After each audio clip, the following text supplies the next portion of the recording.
as Shauna said, we're here with Suresh Ramaswamy, and he's graciously agreed to join us for an interview. A little brief background on Suresh. He's the author of the award-winning book, Just Be, Transform Your Life and Live as Infinity. And he has a nonprofit organization called Radiant Field.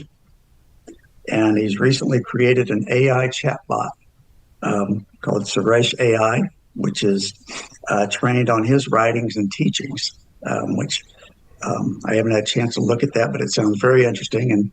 And Shauna is going to hopefully place links in the chat for that stuff if you guys want to check that out. And before we get any further, is there anything else you'd like to share about yourself, Suresh? Before I start with the hardcore questions. Firstly, greetings of light to everyone. Joseph, thank you for being here with me, and I'm delighted to be sharing with you and the entire group. Very much looking forward to it. It's just hearing the name of your group, Awakening Together. Well, that's that to me. Everything in me comes alive when I hear that. So I'm looking forward to whatever areas you want to delve into. Thank you. Yes, and there are, believe me, there's quite a few that we have discussed earlier this week, and then our 15 minutes with your book and your YouTube site and all of this stuff. So we're going to kind of narrow it down a little bit, and maybe we can start with if you could share a little bit about what initially inspired you to go on a spiritual search. Many of us start looking for a way to relieve suffering or some traumatic experience or just an inner calling, and maybe share a little bit about that. Sure.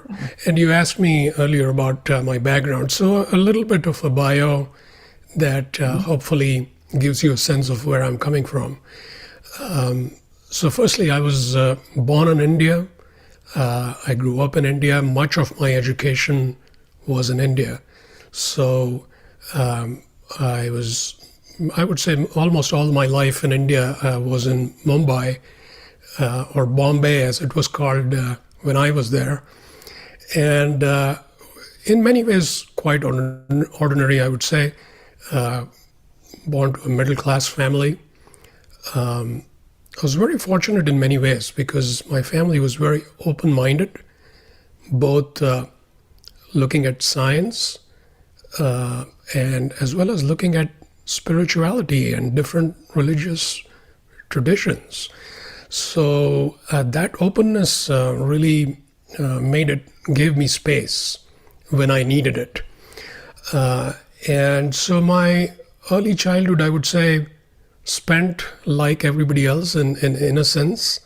And I was a very, I would say, sensitive child, very self-conscious, very quiet. People who would visit us would be like, does this guy even talk? Because I'd be totally quiet. And so that is how I was. Nothing unusual, I would say. Although now when I look back, there's one thing that sticks out, even in my preschool years. So, before I was 5 or 6 years old,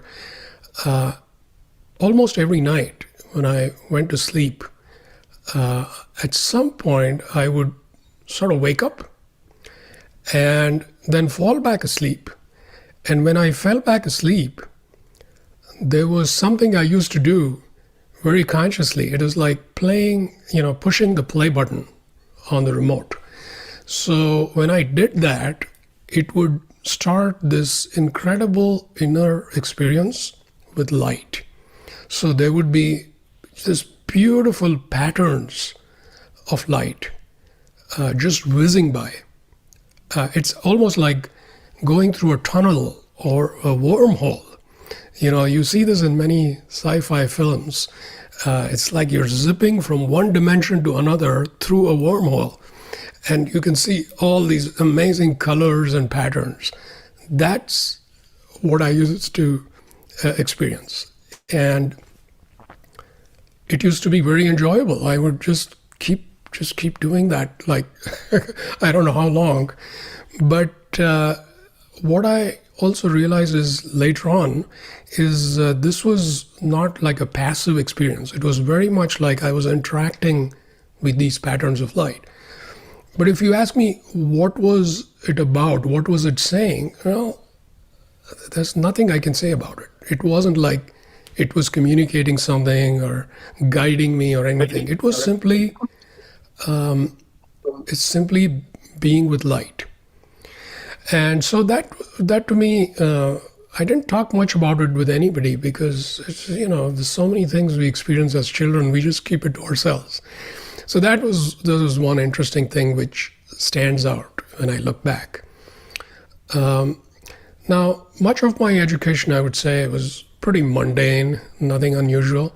But as I approached my teens, there was something in me which was feeling increasingly dissatisfied. And it wasn't anything I could say, it's because of this thing in my environment that was bothering me. There was actually, everything was just fine. But something deep within me was extremely feeling like incomplete. Some big piece of the puzzle is missing. And I didn't know what it was. And what one is generally told by parents, teachers, society, that, you study and then you have a career, you have a family, these things will fulfill you.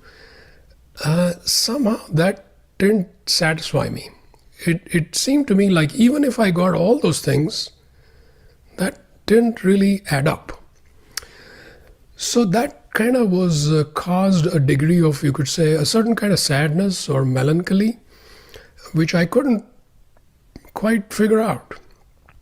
And just kind of kept it to myself. And so a few years went by. I was still in my teens, but now maybe mid-teens or late teens. And fortunately, my sister brought home a book that she had borrowed from a friend. And I started reading that book, and boy, everything within me lit up. It was like, wow, this is what I've been looking for, this kind of stuff. And that book was the classic autobiography of a yogi by Paramahansa Yogananda, which many of you might have heard about or maybe even read. It's full of fascinating stories, but they are stories that go far beyond what we normally think of as life. They are like just these amazing experiences. But that really opened up things for me in terms of what's life about. Suddenly it was, life is not just about having a happy, successful life. Life is about growing, evolving, discovering the ultimate truth. And that felt right. Now I felt like the main piece of the puzzle was in place, even though I had hardly solved it, but at least I knew what that was about. And there were several similar books by realized beings, yogis, mystics, like Raman Maharishi, which I'm sure many of you have heard of, Swami Vivekananda, who wrote about books on Raja Yoga and things like that. They said there's a very systematic way that you can get there, and here it is, and you can do it. So that appealed to me. Part of me is obviously left-brained, and I was like, yeah, give me a map, give me the proper techniques and strategy, and I'm going to apply myself.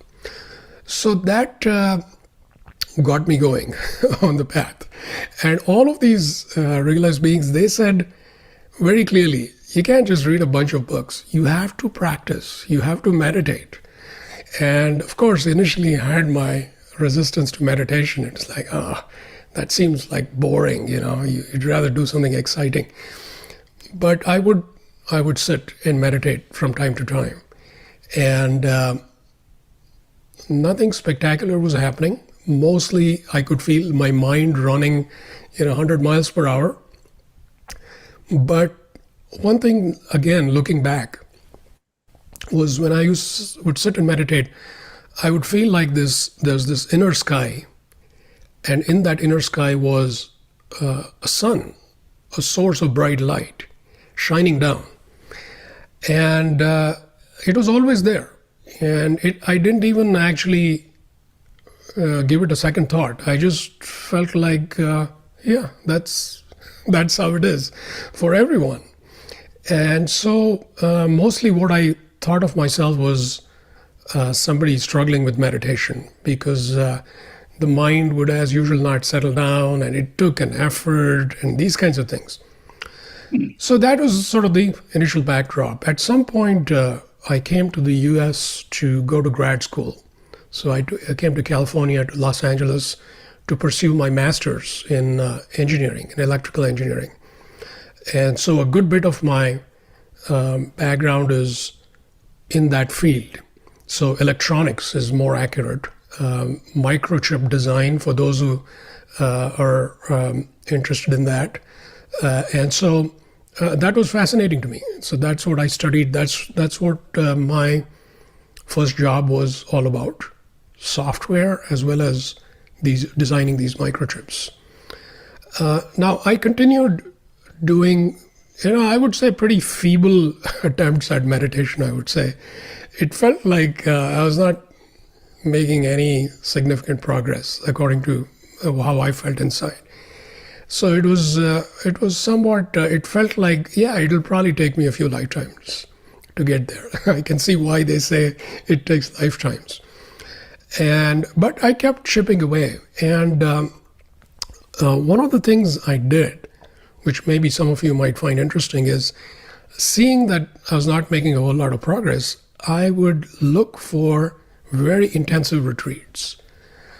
In fact, I would look for the most demanding, grueling retreats that are available in the entire country. And it took some research. Back in those days, you would send, letters, and somebody mails you a catalog and stuff like that. So typically, I would find some of the Buddhist retreats were very appealing, because they're very no-nonsense, very intensive, and the most demanding of them are some of the Zen retreats. They can be quite brutal, actually. And of course, Vipassana, Dzogchen, Vajrayana, there's many schools in Buddhism, and they all can be quite demanding. So I would go for these intensive retreats. And I felt like that was very important, because I felt like I had to put in my effort and demonstrate that I was interested. Just sitting and reading books is not good enough. So I would do that. And again, not much to show for it, I would say, is what it felt like at the moment. But you keep chipping away. So that's kind of the, and when after school I started my career in high technology, and I would do the same thing, read, meditate, attend retreats. My interest had not changed the slightest. So my top interest was always spirituality. How can we have this breakthrough where we, experience this transcendent reality, which all these, beings are talking about, realized beings. And so I was very much, that was the priority. So I'm going to jump forward like more than a decade. And what happened was I started regularly meditating for longer periods. So for example, I would say, 6 hours or more at a time. And this was, again, whenever I could. So this would be typically every weekend, sometimes a couple of times in a given weekend. Or if it's a long weekend, Friday, Saturday, and Sunday.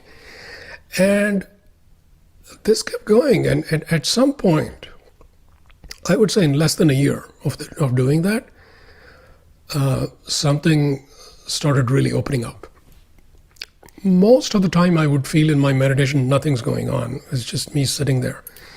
But now suddenly it was as if there was one particular meditation where it felt like I was struck by lightning. And if you imagine the literal experience of being struck by lightning, you can imagine everything turns into light. And everything that you think of yourself as a finite being, your body is completely fried, right? Imagine like millions of volts of electricity strikes you. You can't stick around. Everything is gone. So it felt very similar to that. It felt like this light was so powerful that it was impossible to have any other, you could say, objection or anything else that can coexist with this light. It became very apparent that this light would take me over, and I could literally not keep myself separate as a being, right? So it was going to take me in, and at first I was resisting, which brought up fear. This is going to destroy me.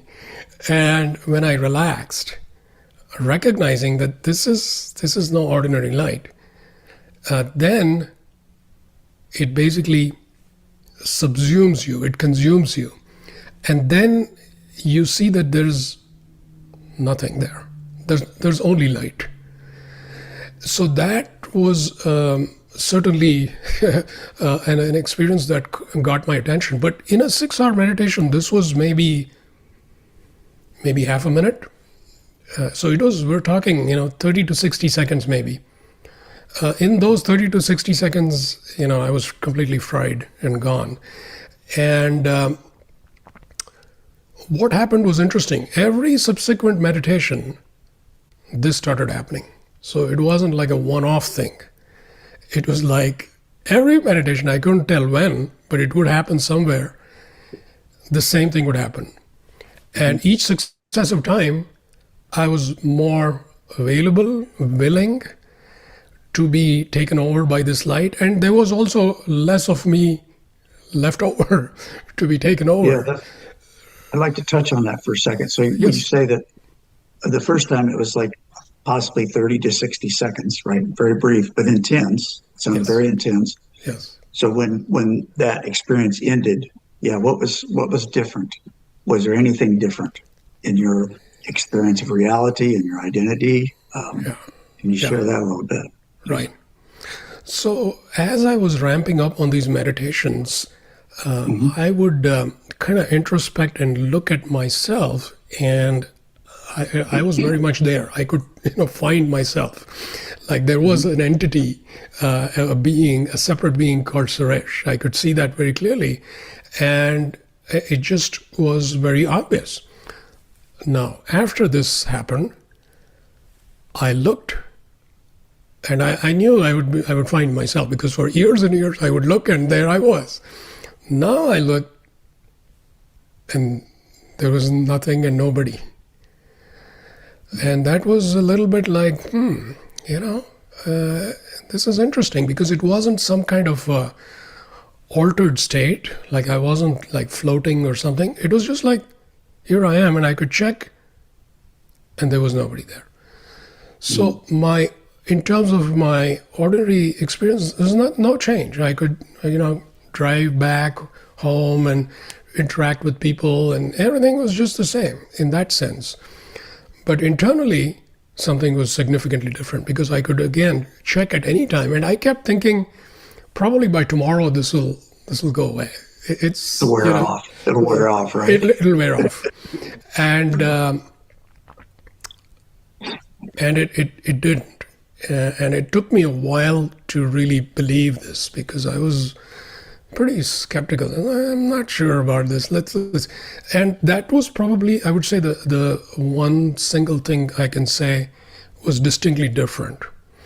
And furthermore, the other thing that changed is, this used to be like a peak experience, like I said, just a few seconds of kind of thing.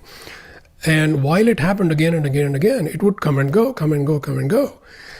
After some period of some months, that faded away, in the sense that it wouldn't come and go. It was always there. It was always there. It would never start and it would never end. It wasn't like bounded by my meditation, which previously it was. So slowly it was like ambient. It was just there. And it didn't feel like, ooh, something is happening. And the first few times, obviously, it was like my hair is standing up. But later on, it was like, no big deal. But again, internally, it felt, if I looked, I could see there's a spaciousness, which was just like boundless spaciousness, boundless illumination, and with nothing, no concrete entity to be found in that boundlessness. So that was there regardless of meditation, which was an interesting thing. It actually became very clear that actually meditation, while is very useful, we shouldn't be thinking that we will find truth only in meditation. Truth is always there, 24/7. So it became more clear later on. So let me pause there. I could just keep going. Yeah, well, I loved your the word you used. It was ambient. It's ambient. Yeah. It's like it's not it's always there and always available. Light is a from what I understand of your teachings and the stuff that you share, light is a big theme throughout. Yes. Well, before we get into that, I'd like to jump back to the experience as a child in bed. Yes. And it's like you could call that up. I mean, after you woke up and then you went, was this after you went back to sleep? And then you would just go into the lucid light experiences? Or was it while you were going back to sleep? Or just... Right. It would typically be in the middle of the night. So I would be in the wide awake state. Then I go back trying to sleep, but that's when it would be most accessible. That's when it would happen. And for whatever reason, that's when I would access it again and again as a child. But it was not a fearful thing for this young child. It was a playful thing. It was like exactly. An adventure. Exactly. Yeah. It was a lot of fun. It was very fresh every time. And it's very hard to even describe it, but it felt very intelligent. So it was like having a playmate. It wasn't like watching a movie where you just sit back and, you're just watching the movie. The movie is doing whatever it's doing. Here it was like it would respond to my presence. And so it was a very dynamic exchange. So it kept it very interesting for me as a child. Yeah. Yeah. I can imagine. Yeah. So many years later, of course, when I saw the movie 2001: A Space Odyssey, which is a really beautiful movie, that they show something very much like that towards the end of the movie. If anybody wants to look it up, you can look it up on YouTube. This kind of experience where the main character is zipping through some unknown dimension, and that I feel has a very similar quality. So anyway. Yeah. So when you speak of light now, yes. You speak of the physical light, the light that's coming down from this, and then is there another descriptor you would use for that in your writings and teachings? Yes. In fact, since that time, I realized light is very central, has been my teacher since right from the beginning. I just never thought about it. And it became even more significant and more obvious and evident. And as you pointed out, the nice thing about light is we can all relate to it in some way. Because imagine this ordinary, physical life. Imagine if there were no light, right? This electromagnetic spectrum light. If we couldn't see anything, the entire life, how interesting would it be? It would be like Not terribly interesting. The most kind of important ingredient is taken away. All our life experiences, they are illuminated by this light, even the ordinary light, and that enables us to have an amazing experience.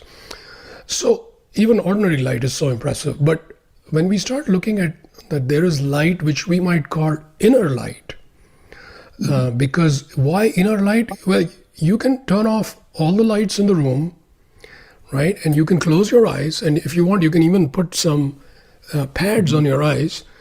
And as you sit, sooner or later, you're going to start experiencing light, which is inner light, because there's no light coming from anywhere, and yet you're seeing light. So what is this light? So we all have had some degree of experience with this kind of light. So this is inner light, and it is not physical light. It's non-physical. It's transcendental, meaning it is coming from a higher source. Its nature is not electromagnetic. It's something else. So it's a little bit beyond ordinary science. So we can't measure it in the same way that we can measure electromagnetic light. And this light itself, there's a spectrum. So just like we think about the rainbow, and even beyond the rainbow, ultraviolet and infrared, this non-physical light has a spectrum. It goes from like subtle energy to subtler and subtler and subtler and subtler and higher and higher and higher and higher. So there's a whole spectrum there. And it goes all the way to become the most fundamental vibration underlying creation. Mm-hmm. So that is, you could think of as the primordial light, the first light, the light from which everything else came out of, right? We've heard of that. And that too is light. So that is what I call the light of infinity. When infinity first sort of vibrated itself, it's appeared as the light of infinity, and everything else is derived from that. Yeah. Everything else we can think of, whether we think of some other galaxy or some other dimension, everything is coming from that light, all the way to this physical three-dimensional reality. So this light has actually got so much to offer us. And so, but that's a little bit about what this light is all about. And I feel it is actually for folks like us who are interested in furthering our evolution, it can be an incredible boost in opening us up internally. So if we could step back a little bit, if we look at the journey of evolution, I would say most folks, you can look at how evolution is happening on an unconscious level, and a lot of it is through suffering. When we suffer, then something in us is like, I don't like this. We don't need to read a book to see that this is not feeling good. And actually that suffering, it generates a kind of heat. This heat makes us uncomfortable, right? It's like, something's got to change here. And usually when we're suffering, we think, all my problems are because of this thing here. It could be a person or it could be some situation.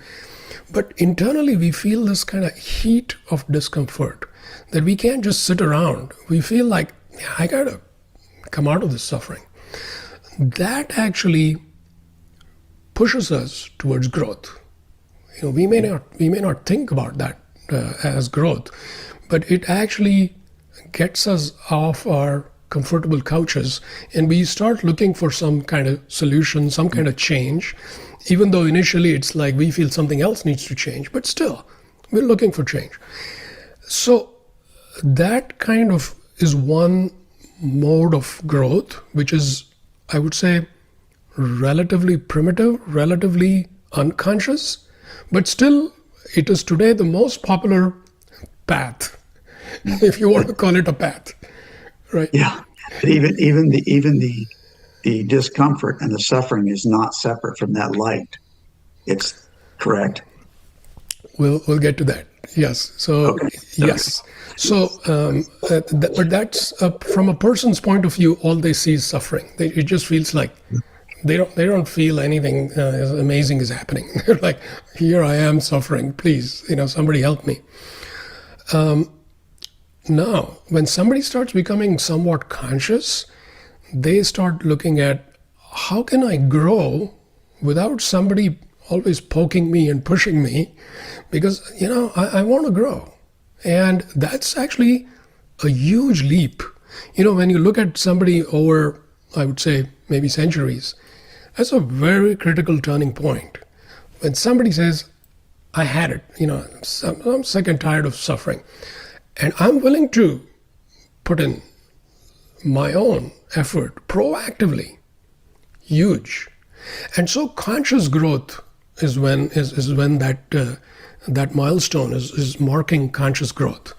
And now we say, what might be some good practices? What are some good techniques? What is a map that I can consult?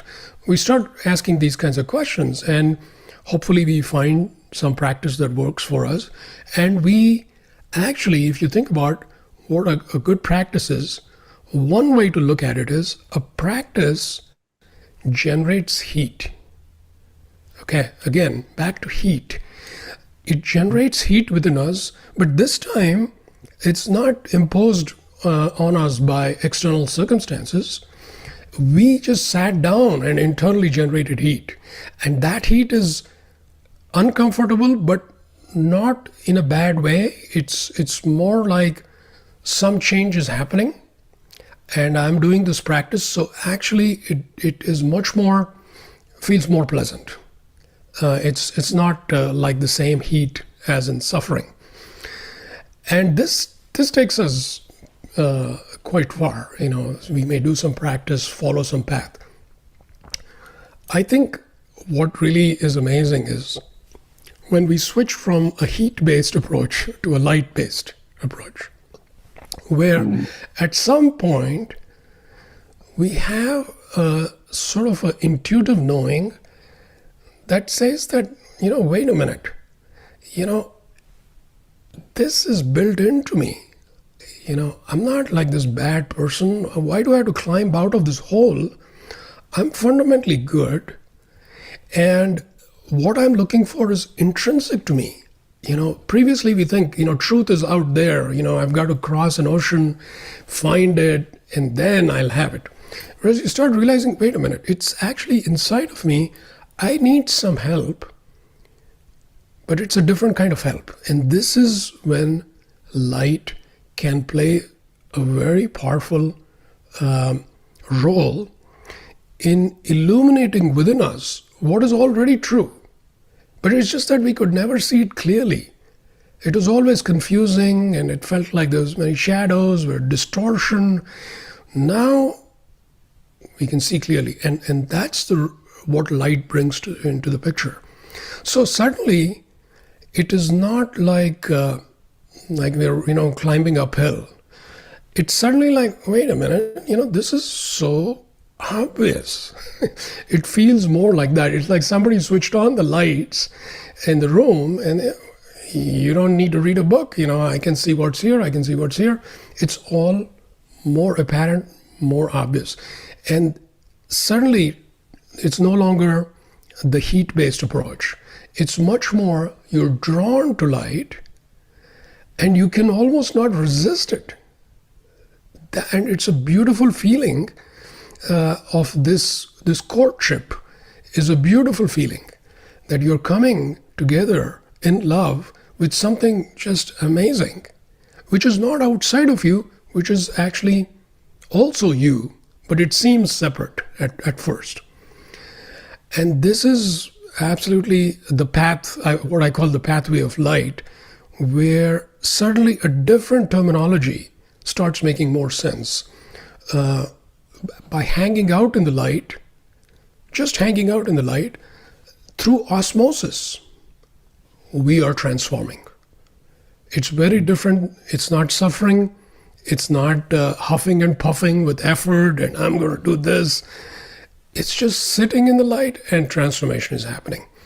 So it's a beautiful feeling of resonance, which actually is a key indicator. So from the point of view of the individual, you feel something here resonates and you're drawn to it. That's a good indicator.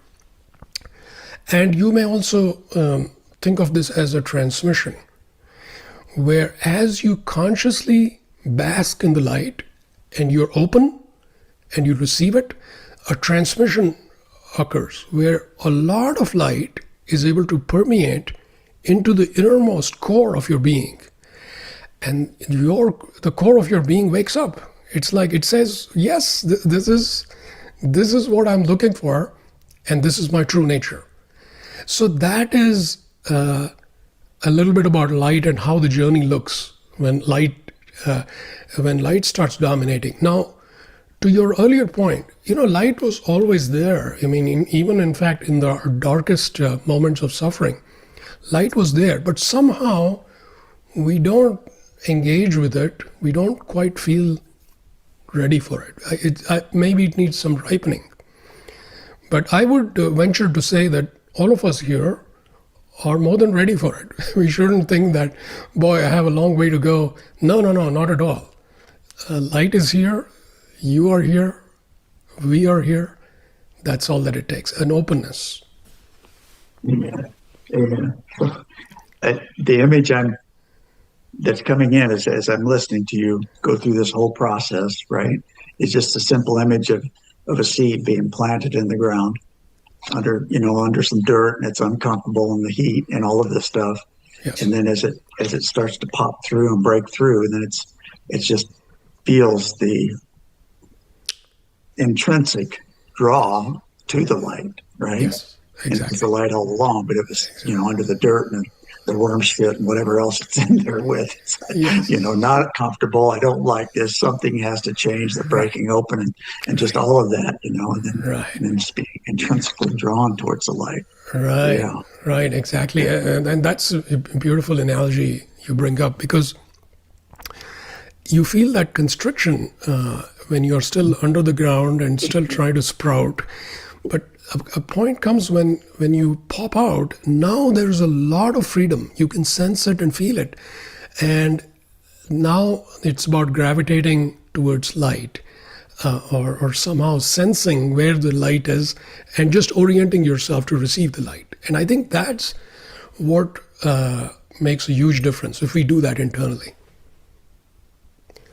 So that's a little bit about light. Now there's a whole thing I talk about in my book, which is the framework for understanding growth. And we can go there if that's of interest, sort of how growth plays out. But I want to see if there's any other questions, or if we're ready for something about it. If you're ready for that. Yeah, let's. If anyone in the room has a question right now, or we can go into that. This is the transcending, integration, and embodiment phase. Yes. Yes. Yeah. So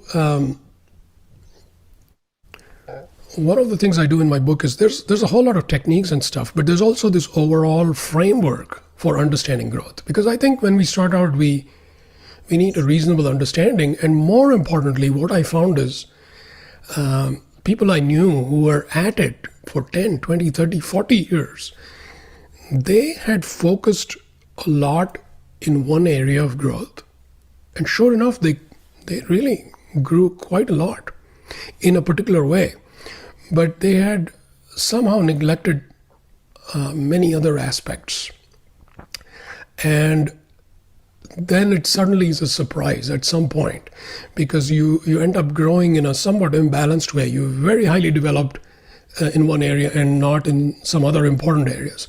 So I wanted a map where we can continually evolve in a balanced way, rather than here and there in a more haphazard way. So the map it basically talks about three phases. There's three phases in a very big picture. The first phase is transcendence. Transcendence is about how can we step out of this mundane reality, a three-dimensional reality, and have a direct perception of something beyond this three-dimensional reality. So that it is not based on, oh, somebody I really trust told me, so I believe it. It's like we have to have a direct experience of this higher reality. Even if it's a short glimpse, it makes a huge difference. So transcendence is about what can we do to propel ourselves and have this higher glimpse, higher vision. And it's very, very significant. And because at that point we can say, I have glimpsed truth, at least to some degree. And so that's I would say the first phase where we transcend. Following transcendence, there's integration. Because the truth we have recognized, it needs to be not locked up in some special state. It has to be part of our day-to-day existence. So we have to take the two, the very amazing truth and the ordinary reality, and we've got to bring the two together so that it's no longer something unusual, special sort of experience. It should be an ordinary thing. And for some people, going back to transcendence a little bit, we may not realize it, but most of us are living in a box of some kind. The box is made up of our ideas, concepts, beliefs, mostly driven by the identification with our finite self. So, I think I'm this person, I live here, this is my job, all these kinds of things, they define the walls of that box. Especially when we have identified with these things. So, this is who I am. Yeah, I am an engineer. Yeah, that's me. So it becomes the walls of a prison, which we have constructed, which we don't realize. So transcendence you could think of as opening a door, opening a window from this prison, stepping out of the prison, taking a walk, actually seeing, wow, there's a beautiful park close to where I live, there's a beautiful lake. Seeing these things and then coming back. But this time you know what's out there. So transcendence is a direct experience of something outside the box that you normally live in. Mm-hmm. Now integration is the ability to go back and forth so that even when you have returned to the box, you are still able to live from that recognition that there's a beautiful lake, there's a beautiful park, there's a beautiful neighborhood. You are able to keep that with you, even while you're having interactions in the box, perhaps different kinds of experiences at work, in personal relationships, all kinds of things are going on. But previously, they were predicated. They were under the assumption that this box is the only thing there is. But now, you're including the knowing that there's a lot more to life than just this box. That changes the day-to-day interactions, and it is actually thinning the walls of that prison. The walls of the box are thinning little by little each time we integrate. Mm-hmm. And so that's integration, and we'll come back with more detail if we need to. Having integrated, we're now ready for embodiment. And embodiment is saying, I've realized some truth, but can you live 24/7 from that truth so that you are not just keeping a nice concept in your head, but you're radiating that. You're literally radiating that. So the collective is positively impacted by your mere existence when you embody. Mm-hmm. Until then, it's more like, here I am, I had some amazing experiences, and I'm, quite far along. But when you embody, your vibration is helping the collective, even without you saying a word. So by no means am I saying you gotta, start a YouTube channel or something like that. Your mere presence speaks volumes. And you may be a school teacher, you may be a policeman, it doesn't matter. Wherever you are able to radiate that light, that knowing. So that's embodiment. Now, there's probably 25 questions that have come up as everybody's hearing this.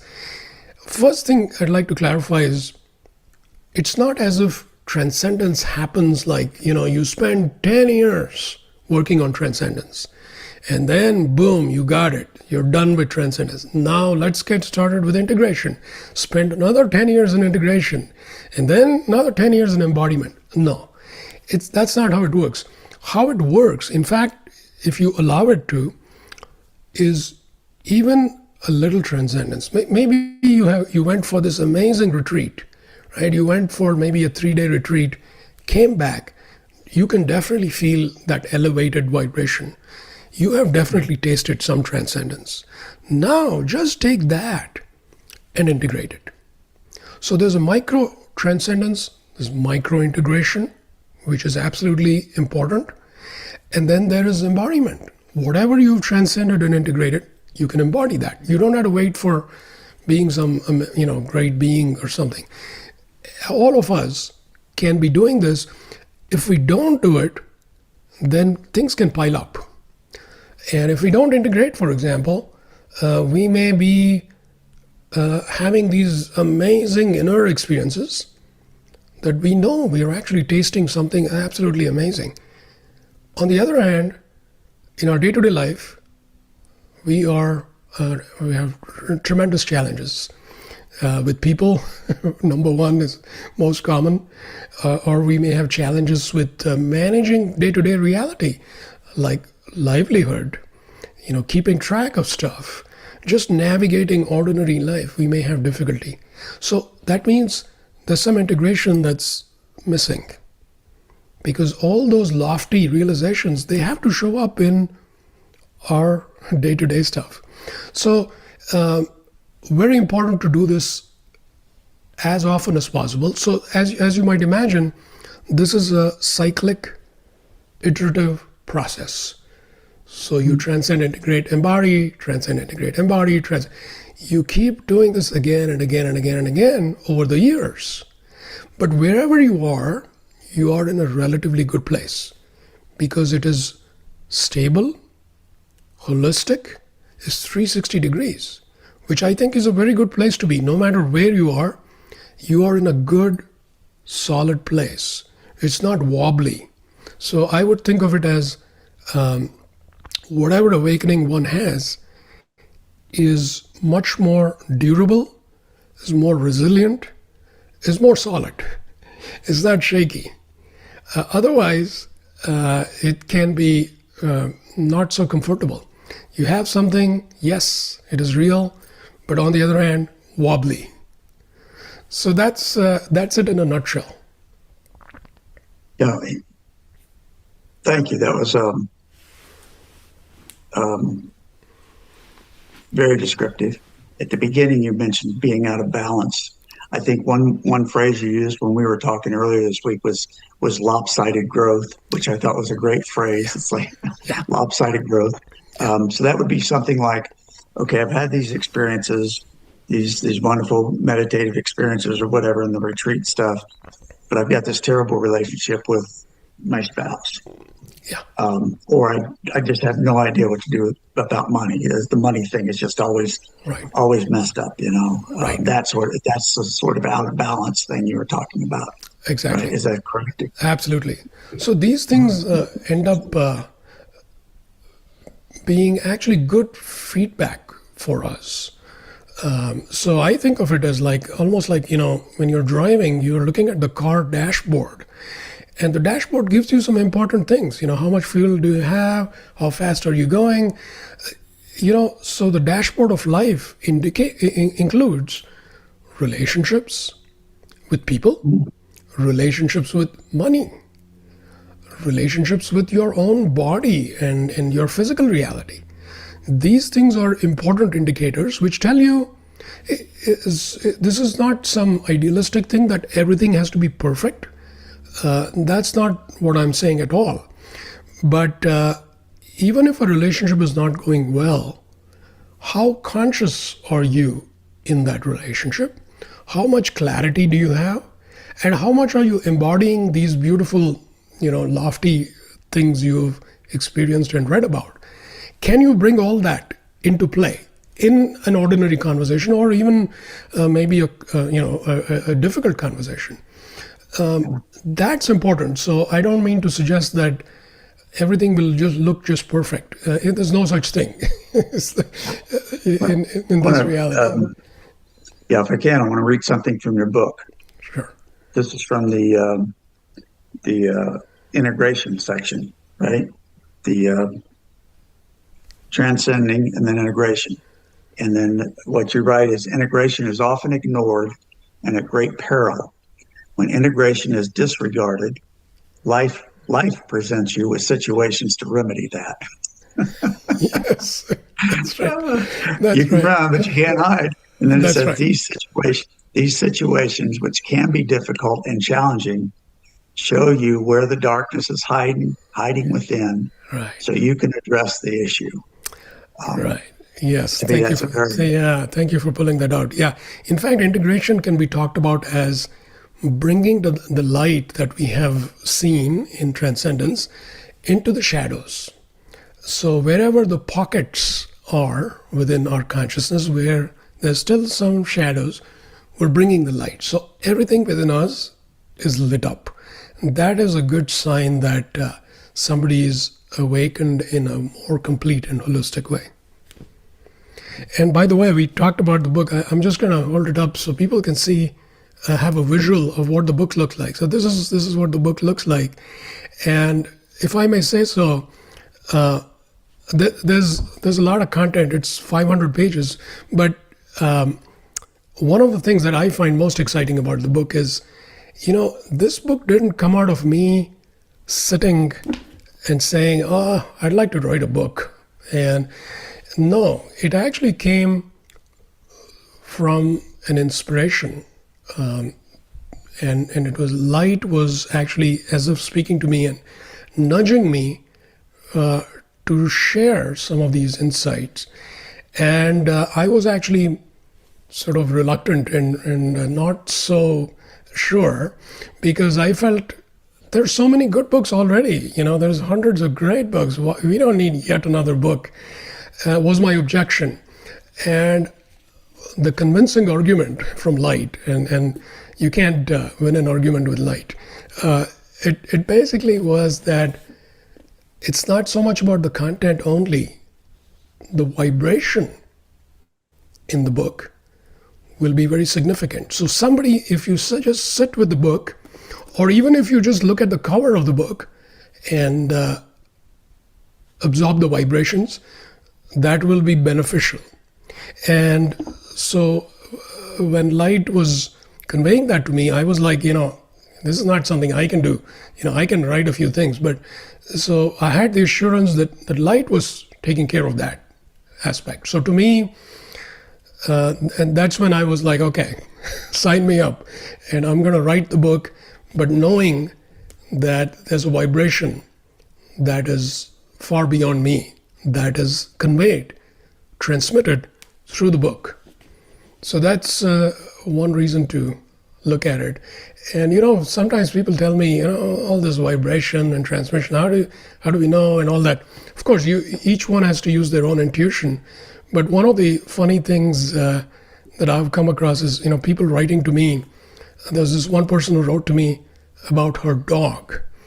Now, this dog, I can tell you, it doesn't read English or anything, but it would go to this person's bookshelf, pull out this book every day, pull it out in its teeth, bring it to her every day, saying, just giving it to her. And she was like, it doesn't do that with any book, and I haven't trained it to bring me books. It just does that with your book. So the dog maybe is noticing some vibration. Who knows? I've had babies also feel very comforted by keeping the book. I'm talking like a 1-year-old who doesn't even know what a book is, but keeping the book, they find it soothing, and maybe they're picking up on something. So those are two interesting stories. I have the Kindle version. Maybe I need to get the print version for my dog. I'll put it under her bed. We have a dog that has had some aggressive issues, and she loves my wife and I, but she doesn't like anybody else. So yeah, interesting. Yeah. Yes. Yes. There's a couple of questions here that I've written down that have gotten answered. And I just want to mention that one of them was, I was going to ask if you, on your journey, had you had a teacher at some point? But I think you mentioned that light became your teacher. Is that correct? That's right. If I look back now, there hasn't been, anybody I ran into in my entire life that I felt this person is my teacher. Never felt that way. But on the other hand, when I connected with light and with infinity, which is, the all there is, that to me feels like my real teacher, who has been sort of looking over and taking care of me from a long, long time, and giving me just the right resources that I needed along the way. So if I look back, I would now say light and infinity, these are my teachers, is how I see it. Yeah. There are, you got a big amen from Shauna. I see that. And there are Nisargadatta Maharaj comes to mind, and he said, your own teacher is your inner guru. Your inner guru is your own teacher. Yeah. Even people who sort of work with me, I encourage people to connect directly with light. I'm not big about intermediaries. I don't want people to be looking at me. I want people to directly connect with the ultimate. And to me, that's where you're going to get the highest quality, most optimized guidance in just the way that's going to help you tremendously. And we have to just get good at receiving, actually. To me, the advanced part of the journey is very yin in character, meaning we have to be very soft, open, receptive. And if we can do that, and some people might throw in the word surrender, which is, goes right along with it. That is what really helps us grow very, very fast. How fast can you let go of all the stuff that you're hanging on to, right? That's what determines how much we can absorb of the light and allow it to transport us to a completely different plane that we cannot even conceive of. Which doesn't mean we go off to some other planet. I'm talking while being here, we are transported to a higher state of consciousness. Yeah. I think Mana Maharshi, a paraphrase, said something like the greatest gift you can render mankind is your own awakening, your own realization. Right? And then I don't think he meant by that, like you mentioned earlier, it doesn't mean you're going to write books and go out and you're just going to That's right. Be exactly. Exactly. One of the I just want to share this out loud because one of the things I just absolutely love about this community is one of the greatest gifts of this community has been that we keep getting guided back to our own inner wisdom, our own intuition, our own guidance. Mm-hmm. What should I do about this? We'll ask within. Sit, be with your own. It's I don't know, it's often referred to as light, but I think it's the light that illuminates that wisdom. Yeah. When the clarity comes through. That's right. That's right. I don't think of it as light, but as I'm listening to you talk, it's the same thing. Yes.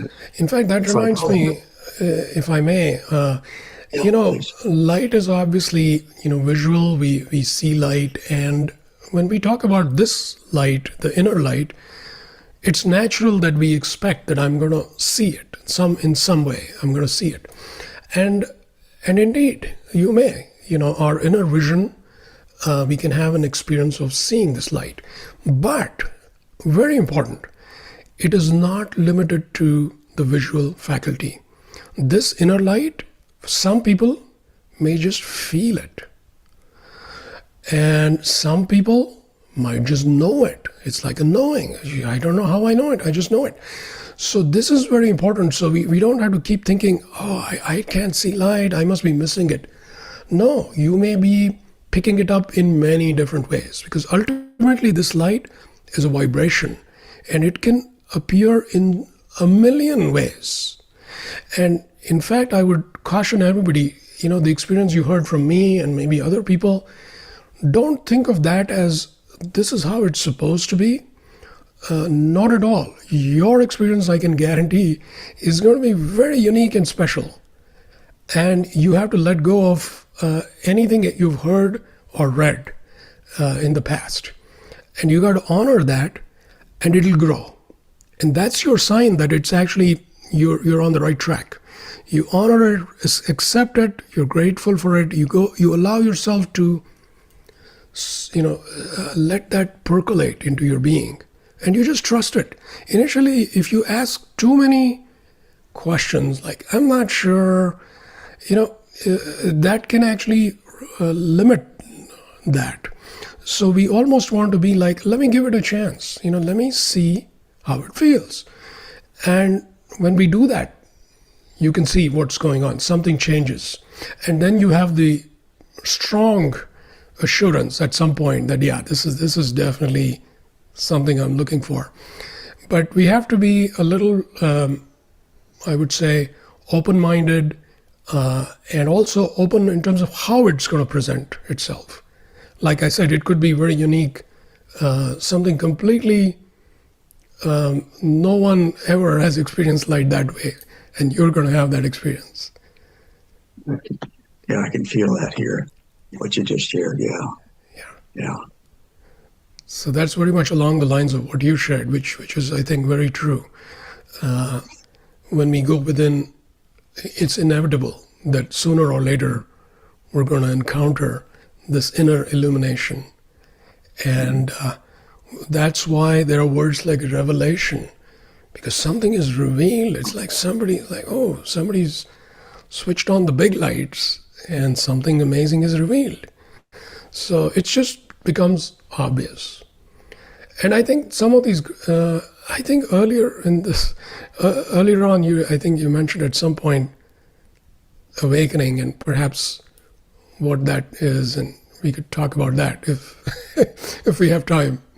Down at that question, that was going to be one. Okay. Yeah, so go ahead.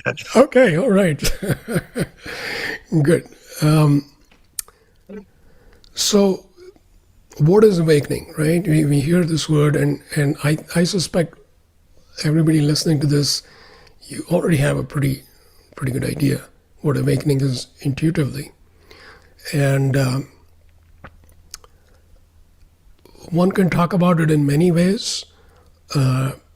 One can talk about it as a shift in consciousness. One can see it as a direct perception of truth. When you have that direct perception of truth, it's an awakening, because there is clarity, there's no distortion, and you know it. It's like, yeah, this is it. So even a fleeting experience of that is an awakening of sorts. And from there, one could say that could be more deeper, that could be more abiding. And there's definitely, one could say there's a lot more of that as one integrates and embodies, that awakening is much more complete, much more solid. And so that, I think, is one way to look at awakening.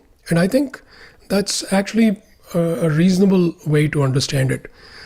In my book, there's a place where I actually kind of go elaborate on this. And if somebody's interested, they can look it up. But in that sort of journey, I talk about awakening as kind of the first big quantum shift in consciousness. is awakening. But that eventually leads to what I refer to as realization or enlightenment. Either word is fine, where now the awakening is much more holistic. So what started as one good view of truth is now much more, you could say, complete. And that completeness is in many dimensions. So one can think about it as energetically it's more complete. It's also complete in terms of how much we have cleared up our baggage. So we are able to live there.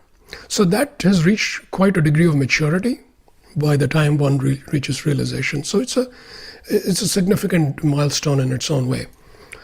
And that's pretty respectable right there. But I talk about another further milestone, which is liberation.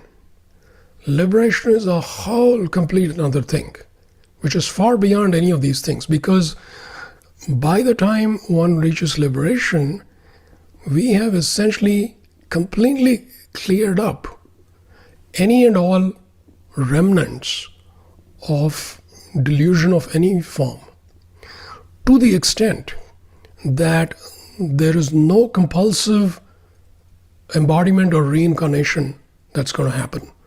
So that's a very specific thing. It's not just, I think I'm in some amazing state. Yeah, I think I'm realized. This is very, very specific, where everything is cleared up. So literally this person is free, completely free. They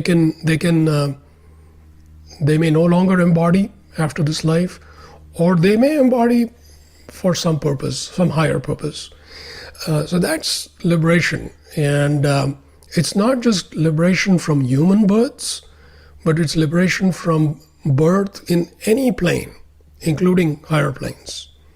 So as long as there's no compulsion to do that, I think that would be freedom. That's liberation. And that's already, we're talking about a very, very small number, actually, when we look at awakening, realization, liberation. I talk about another further evolution, which is so evolved that it's almost impossible to talk about, which is called... There's more, right? But wait, there's more, exactly. It's going to ship next quarter. Like, I mean, usually Apple is like, one more thing, one more product. So this is what I call infinitude.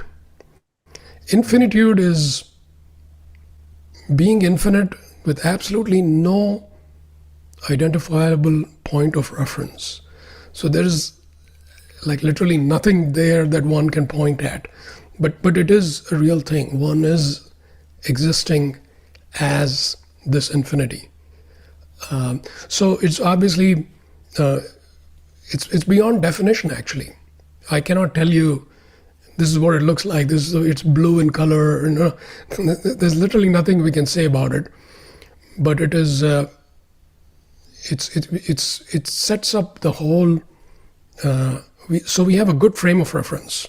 I think too often we are in a hurry to get there, and people have an awakening experience, and next thing you know, they're writing books, and next thing you know, they're talking about it, and there's a very big picture that is often not completely recognized. Do you mind my asking, is Suresh living in the experience of infinitude, or have you had the experience and temporarily, and could you describe that? Well, I mean, the experience of infinitude, actually, I would say many of us have had. So yeah, absolutely. But of course, dissolving into that state of infinitude, that's a whole other thing. And who knows where I am, to answer your question. I mean, I make no claims. So to be clear, if somebody thinks, Suresh, yeah, I think he's just, he's in kindergarten, they're probably right. So I don't make any claims. Yeah, well, I wanted to ask you directly because I don't want to make up something in my mind about, it's not my job. I think the best answer is one's own intuition. I would say everybody, whatever they feel internally, that's the better answer than anything I can say. Yeah, thank you. Yeah. And this is where we're all starting from too, right?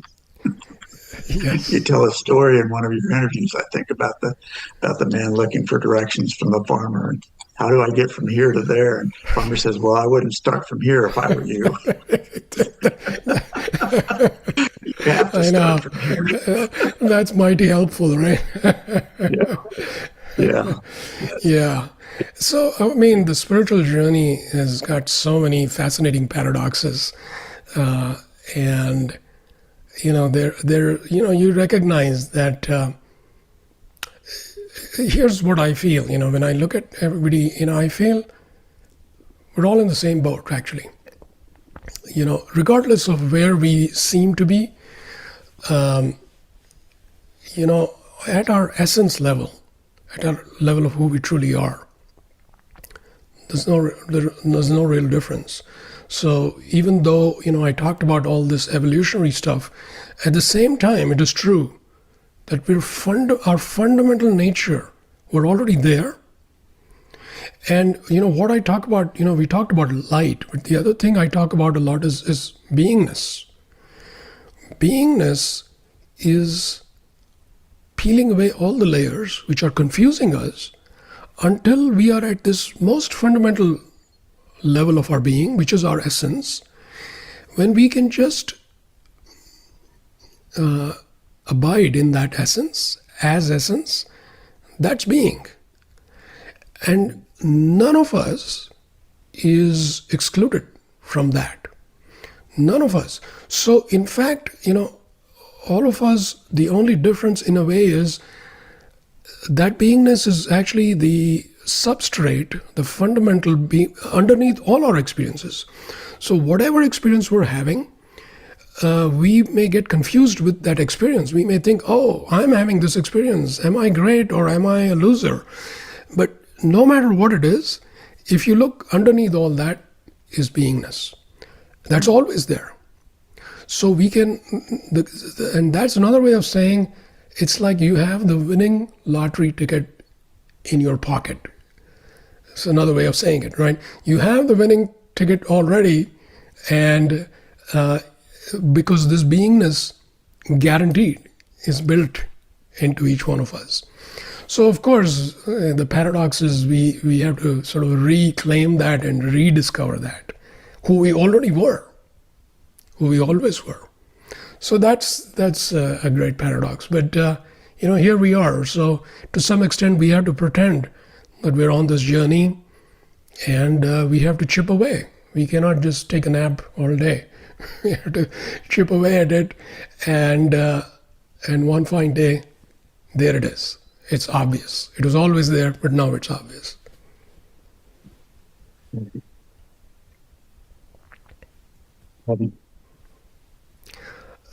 Happy to take any questions. And I know you talked about another question earlier on. You mentioned my nonprofit. We can talk about that if there's a moment.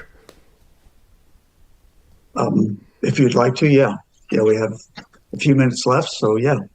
Yeah, if you want to mention that. Yeah, or if there's questions in the queue, let's take that too. I mean, I'm fine. Yeah. Sean has posted a link in there, so yeah, it's radiantfield.org. Oh, okay. So, yeah. Okay. I would like to hear a little bit about that. Okay, I'll just say a couple of things and happy to elaborate. So, we talked about transcend, integrate, embody. One of the things that becomes obvious at some point is there's no individual who can escape from this whole setting. We are all in it together. And when that recognition comes, there's a shift in one's own consciousness. For the longest time, I was like, in this lifetime, if I manage to get enlightened, that's pretty good. I'm very happy. That's what I'd like to do and accomplish. But that is laughable now, looking back, because at some point it became clear that the whole point of my life was actually this component, which is to actually embody, share this truth and this light. So one of the vehicles for that is this nonprofit I created called Radiant Field. Radiant Field, the vision of Radiant Field is to uplift global consciousness through light. It's very simple. Because all the troubles that we see in the world, right? I mean, I don't need to enumerate them, whether it's climate or the latest revelation from some crazy stuff happening. Yeah. There's so many things which could concern us and keep us up at night. I see all of that as symptomatic of only the one central issue, which is consciousness. If we stay in low consciousness, then there'll be lots of issues. If we're able to raise our consciousness, issues will magically start falling off. So we can go after each one of these and try to, like, the whack-a-mole kind of thing. Try to get each one of these, and then there's another one popping up, another one popping up. It's like futile. You can't make it all work. Whereas if you address the core problem, if we can shift our consciousness, that will have a dramatic positive effect. So Radiant Field is about exactly that. How can we shift the global consciousness? But, we might think, here's little me, what can I do? There's not a whole lot. I'd love to do that, something, but not much I can do. Thankfully, this is where light enters the picture, because light has infinite power. It has infinite power. So when we're able to call upon light and allow light to do its magic, and we are sort of, in a way, facilitating that, and we can be ambassadors of light, then amazing things can unfold. So that's what Radiant Field is all about. Beautiful. Yeah. It's the first line in the prayer that's attributed to St. Francis was it make me a channel of thy peace, make me an instrument of thy peace, whichever translation yes. you read. So, yes. Yeah. Absolutely. Super inspiring. Yeah. One of the practices or the recommendations that we use in Awakening Together, Regina refers to it as spiritual aspirations, or our true north.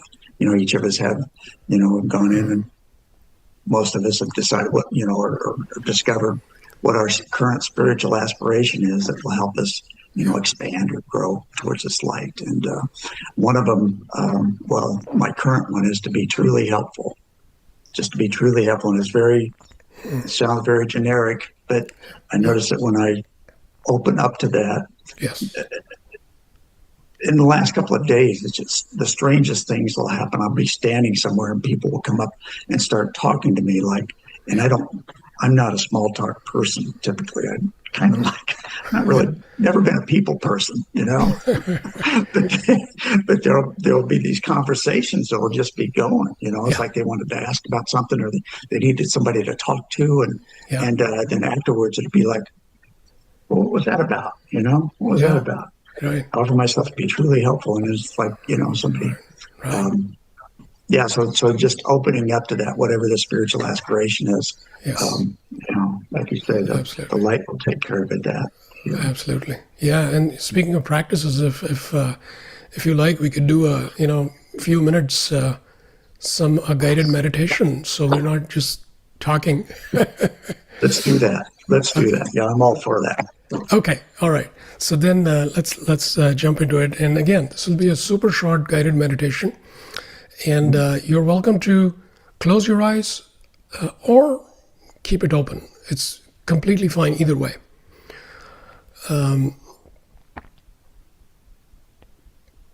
One of the things I'd like to experience, us to experience in this meditation, is a direct, powerful transmission of light. And so let us step into it.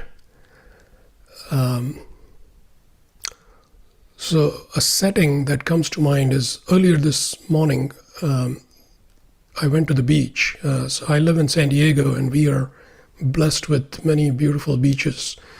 So as I sat on the beach looking at the ocean, and you can join me as we walk through this, imagine you're sitting looking at the ocean, right? The ocean is so vast, expansive, boundless. And this ocean, as we look at it, it represents infinity. It's like, where does it begin? Where does it end? And as we sit with the ocean and relax,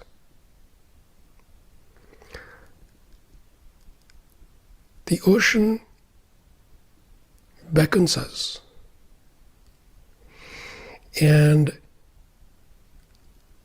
we recognize suddenly that I am holding myself back from the ocean, from infinity. And if I simply stop doing that, I will become part of the ocean. So let us relax and drop any ideas that I am separate from the ocean. I am something other than the ocean. And instead, when we drop that, what is there? There is simply the ocean. There is infinity. And there is only that.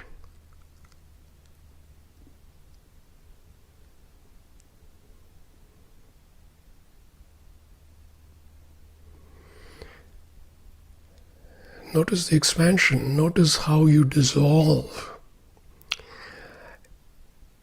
Now, if we lift our gaze a little bit, we can see the blue sky.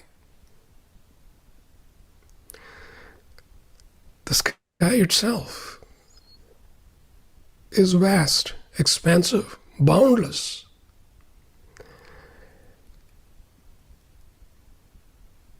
As we look at the sky and release any and all ideas of who we are, the infinity that is the sky absorbs us.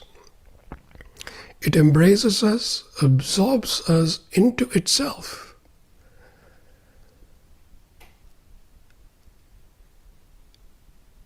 And we can see, wow, this is the only thing that is really there.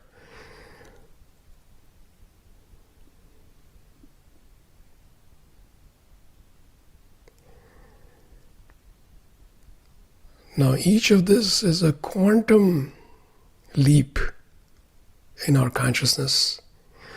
And now we bring in the sun. In the sky, the sun is shining brightly, the source of light. And this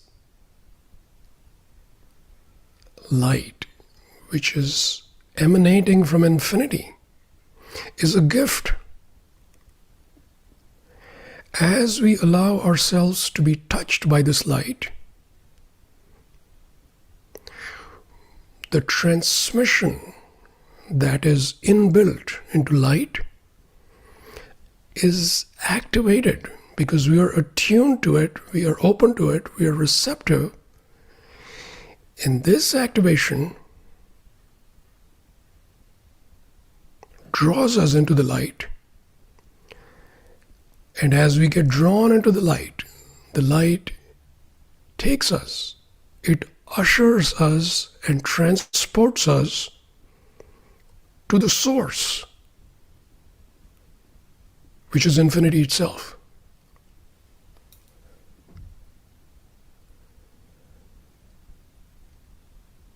So let's spend a few moments in silence as we completely immerse ourselves and merge into this infinitude.